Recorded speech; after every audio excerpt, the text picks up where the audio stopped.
Oke, kalau berbicara mengenai tema besok ya, Vi ya, Ya. ini kan ada hukum dan HAM, kemudian juga pemberantasan korupsi. Kalau baca-baca komentar dari nomor 1 nih, nampaknya janji dari Amin nantinya akan mengusut tuntas kasus pelanggaran HAM, kemudian juga korban pelanggaran HAM ini akan diperhatikan secara ekonomi dan juga sosial, dan pemberantasan korupsi akan dimiskinkan katanya. Itu benar tuh? Itu benar tuh? Jadi memang itu salah dua dari Salah banyaknya. beberapa janji Amin ya untuk untuk hukum dan HAM.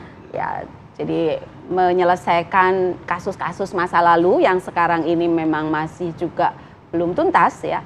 Dan kemudian yang kedua juga mencegah agar pelanggaran HAM tidak terjadi. Salah satu mencegah pelanggaran HAM tidak terjadi itu adalah dengan adanya program nol penggusuran paksa.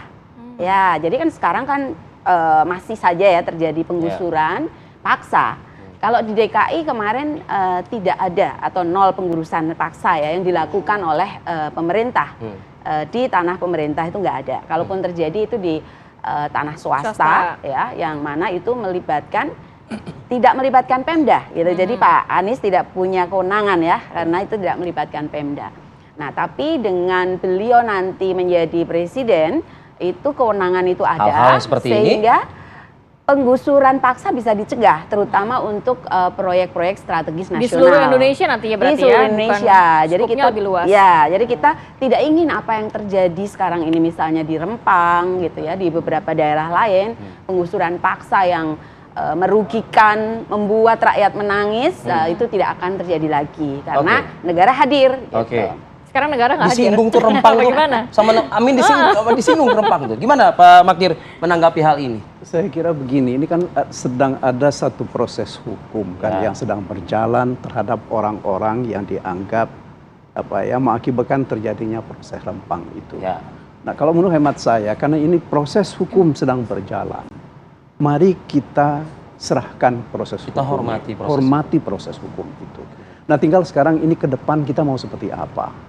Ya, saya kira ini kan keterlibatan partisipasi masyarakat itu kan yang harus juga dikedepankan.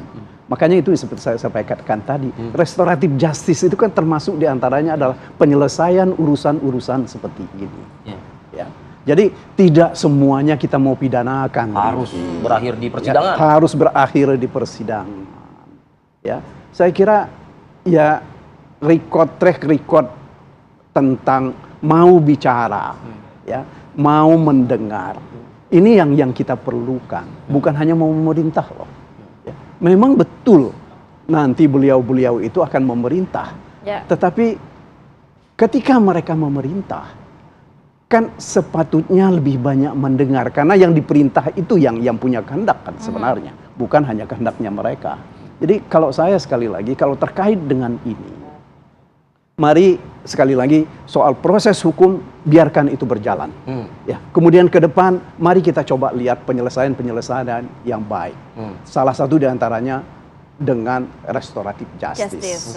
Ya.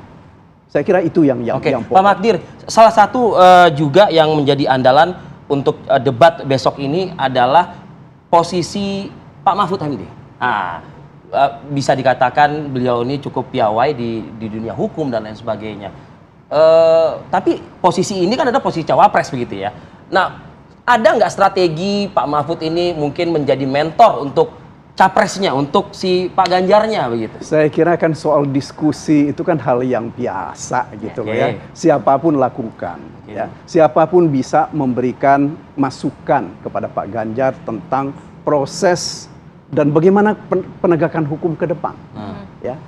Karena bagaimanapun juga memang Pak Mahfud lebih banyak bergerak selama ini dalam urusan dengan hukum mulai dari pendidikan. Ya. Akan tetapi kan tidak juga semua masalah hukum pernah beliau ikuti. Ya.